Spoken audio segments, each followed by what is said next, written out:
Small finance bank के licence को लेने के दौर में एक और बैंक को शामिल कर लिया जा चुका है। जी हाँ जी, फिनो पेमेंट बैंक, जो 6 बचे हुए पेमेंट बैंक में से एक और केवल एक ही पेमेंट बैंक है जो स्टॉक एक्सचेंज में रजिस्टर्ड है। स्मॉल फाइनेंस बैंक के लाइसेंस के लिए अप्लाई किया है। तो आगे विशेष जानकारी लेने से पहले once again very very good morning to you all. मैं विकास कुमार सिंह अपने channel bank and fin info के साथ आपके सामने फिर से हाजिर हूँ। और आज के सेशन का डेट 10 जनवरी 2024 है। अगर आपने चैनल को सब्सक्राइब नहीं किया है तो तुरंत कर लें। तो फिनो पेमेंट बैंक के बोर्ड ऑफ डायरेक्टर्स की मीटिंग के आधार पे जुलाई 23 में स्मॉल फाइनेंस बैंक के लाइसेंस को लेने के लिए सभी कॉर्पोरेट रिस्ट्रिक्शंस को अप्रूवल दे दी गई है। 8 जनवरी 2024 के रिजर्व बैंक ऑफ इंडिया के आर्टिकल के आधार पे प्राइवेट स्मॉल फाइनेंस बैंक के लाइसेंस के रिजर्व बैंक ऑफ इंडिया के गाइडलाइंस जो 5 दिसंबर 2019 को आई थी के आधार पे फिनो पेमेंट बैंक लिमिटेड ने 31 दिसंबर 2023 को स्मॉल फाइनेंस बैंक के ऑन टॉप लाइसेंस के लिए एप्लीकेशन को रिसीव किया है। So what's the guidelines for on top private small finance bank license? Reserve Bank of India ने अपने पुराने सर्कुलर डेटेड 27 नवंबर 2014 में कुछ बदलाव के बाद आरबीआई नोटिफिकेशन डेटेड 5 दिसंबर 2019 को सर्कुलर प्रेस रिलीज की, जिसमें अब प्राइवेट सेक्टर के एंटिटीज और इंडिविजुअल्स को इन प्रिंसिपल लाइसेंस की जगह on tap licence private small finance bank की लाइसेंस दी जाएगी,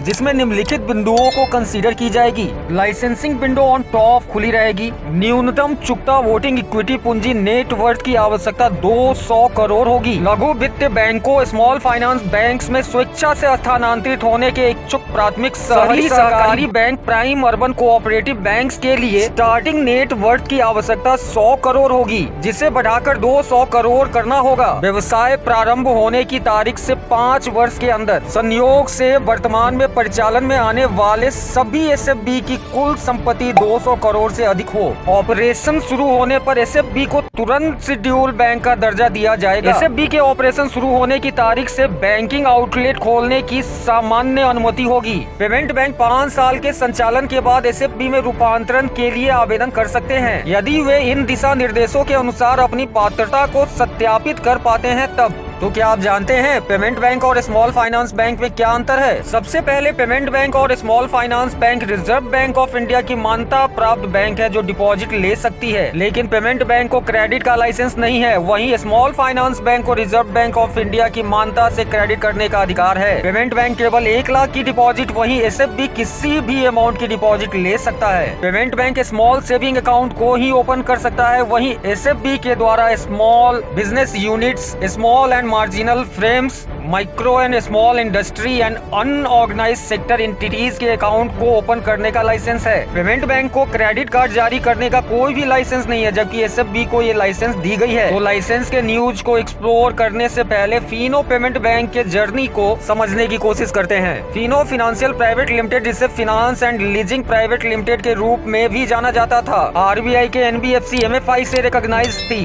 जिसे रिजर्व बैंक ऑफ इंडिया के लाइसेंस के आधार पे कस्टमर सेंट्रिक फाइनेंशियल सर्विसेज जैसे micro credit, under served and unserved women population credit और small and micro MSMEs credit करने का अधिकार दिया गया है। फिनो फाइनेंशियल लिमिटेड की जर्नी 8 मार्च 1994 को नॉन गवर्नमेंट कंपनी के रूप में शुरू हुई थी, जिसके डायरेक्टर अशोक कीन, अमित कुमार जैन और श्री विद्या बैंकटम हैं। शुरुआत में फिनो फाइनेंस ने अपनी जर्नी की शुरुआत एमएफआई जेएलजी ग्रुप्स लेंडिंग से की। फिर धीरे धीरे फिनो फाइनेंस ने माइक्रो और स्मॉल एमएसएमई क्रेडिट लेंडिंग में अपने दायरे को दिखाते हुए अपने क्रेडिट के दायरे को विस्तार किया। 2006 में फिनो फाइनेंस प्राइवेट लिमिटेड ने फिनो पेटेक लिमिटेड की फाउंडेशन डाली, जो एक holding company Fino finance private limited की थी। फिनो फिनटेक को 2006 में बैंकिंग टेक्नोलॉजी सर्विसेज को विकसित करने के लिए शामिल किया गया था, जो फिनो ऑर्गेनाइजेशन को बैंकिंग सर्विसेज से क्रेडिट सर्विसेज को पूरा करने के लिए बनाई गई थी। फिनो फिनटेक की ownership Bharat petroleum corporation limited, BPCL, ICICI bank, international financing corporation, Bharatiya Jeevan Bima Nigam, ICICI Lombard और ICICI Prudential, Blackstone group, Intel Capital सहित संस्थानों के पास है। फिर जाकर फिनो ग्रुप को पेमेंट बैंक की लाइसेंस मिली। Committee on comprehensive financial services for small businesses and low income house hold, जिसे नचिकेत मौर्य के द्वारा लीड की जा रही थी, ने पेमेंट बैंक के लाइसेंस की गाइडलाइंस को बनाया। इस कमेटी की formation reserve Bank of India के द्वारा 23 सितंबर 2013 को की गई थी।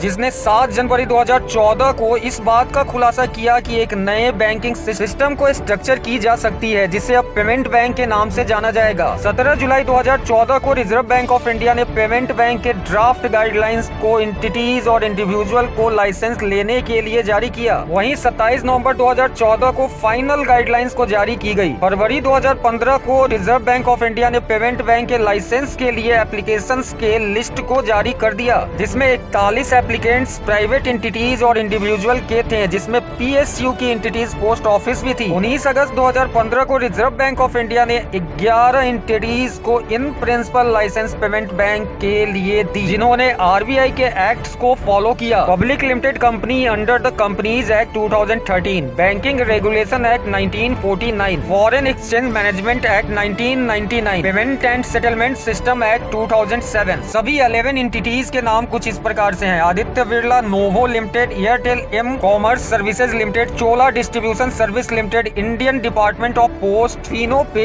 Take Limited, National Securities Depository Limited, Reliance Industries Limited, Jio, Sun Pharmaceuticals, Paytm Tech Mahindra Limited और वोडाफोन एम पैसा लिमिटेड, जिसमें चोला मंडलम, सन फार्मास्यूटिकल्स और टेक महिंद्रा ने अपने लाइसेंस को सरेंडर कर दिया। वहीं आदित्य बिरला और वोडाफोन एम पैसा डिफरेंट पेमेंट बैंक में शामिल हो गया और अब केवल 6 पेमेंट बैंक बचे हैं: एयरटेल, पोस्ट ऑफिस, फिनो, जियो, पेटीएम, एनएसडीएल। इसी दौर में अपने पात्रता के आधार पर फिनो पेमेंट बैंक ने 5 वर्षों के बाद अपने इंफ्रा और कैपिटल के बेसिस पर स्मॉल फाइनेंस बैंक के लिए आवेदन कर दिया है, जिसका खुलासा रिजर्व बैंक ऑफ इंडिया के द्वारा 8 जनवरी 2024 को की गई। Ending of the session. Subscribe now. Thank you. Thanks.